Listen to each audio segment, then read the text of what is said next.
వంట గ్యాస్ వినియోగదారులపై మళ్లీ ధరల మూత మోగింది.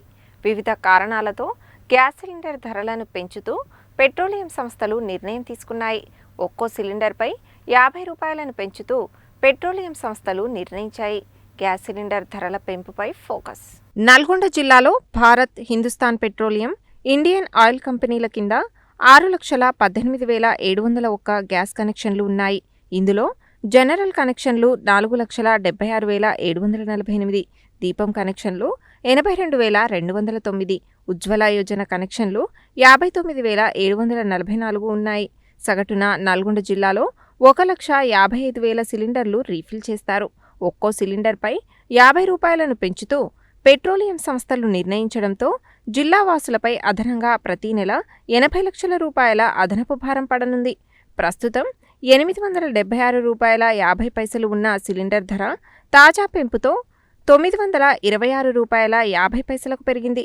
గ్యాస్ ధర పెంపు ఉజ్వల వినియోగదారులకు కూడా వర్తింపజేయడంతో పేద, మధ్యతరగతి ప్రజలపై భారం పడనుంది.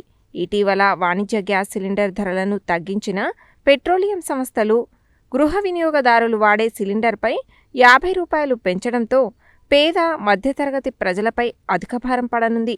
ఇప్పటికే పెరిగిన నిత్యావసర వస్తువుల ధరలతో ఇబ్బందులు పడుతున్న పేద, మధ్యతరగతి వర్గాల ప్రజలకు గ్యాస్ సిలిండర్ ధర కూడా తోడవడంతో పేదలకు మరిన్ని ఇబ్బందులు తప్పేలా లేదు. అయితే తెలంగాణ రాష్ట్ర ప్రభుత్వం 500 రూపాయలకే గ్యాస్ సిలిండర్ ఇస్తుండడంతో ప్రస్తుతం పెరిగిన ధరలను రాష్ట్ర ప్రభుత్వం భరిస్తుందా, లేదంటే వినియోగదారులే భరించాలా అనే అంశంపై స్పష్టత రావాల్సి ఉంది. ఒకవైపు మోయలేని ఆర్థిక భారంతో సతమతమవుతున్న రాష్ట్ర ప్రభుత్వం గ్యాస్ సిలిండర్పై పెంచిన తాజా భారాన్ని మోయడం కష్టమేనని అభిప్రాయాలు వ్యక్తమవుతున్నాయి. గ్యాస్ రేట్లు ఈ విధంగా రోజు రోజుకు పెంచుకుంటూ పోతున్నారు. మేము ఇది మా మహిళా కాంగ్రెస్ తరపు నుంచి మేము తీవ్రంగా ఖండిస్తున్నాము. ముఖ్యంగా చెప్పాలంటే మా ప్రభుత్వము, మా రేవంత్ అన్న ఈ రోజున గ్యాస్ పైన పేద ప్రజలకు 500 సబ్సిడీ ఇచ్చుకుంటూ మా కాంగ్రెస్ ప్రభుత్వం వెళ్తుంటుంటే ఈ యొక్క కేంద్ర ప్రభుత్వము పేద ప్రజల కడుపు కొట్టడానికి, పేద ప్రజలని బ్రతకనీయకుండా చేస్తున్నది ఈ యొక్క బీజేపీ ప్రభుత్వము. ఎందుకనంటే ప్రతి ఒక్క వస్తువు పైన, సరుకుల మీద కానివ్వండి, బట్టల మీద కానివ్వండి, ఇప్పుడు రోజువారీగా వండుకునేటువంటి గ్యాస్ ధరలు ఈ విధంగా పెంచుకుంటూ పోతే మరి పేద ప్రజలు బ్రతకాలా, చావాలా అనేటువంటి విషయం మీద ఈ రోజున దేశవ్యాప్తంగా మా మహిళా కాంగ్రెస్ తరపు నుంచి మేము ఖండిస్తున్నాము. వెంటనే ఈ యొక్క గ్యాస్ ధరలు తగ్గించాలి.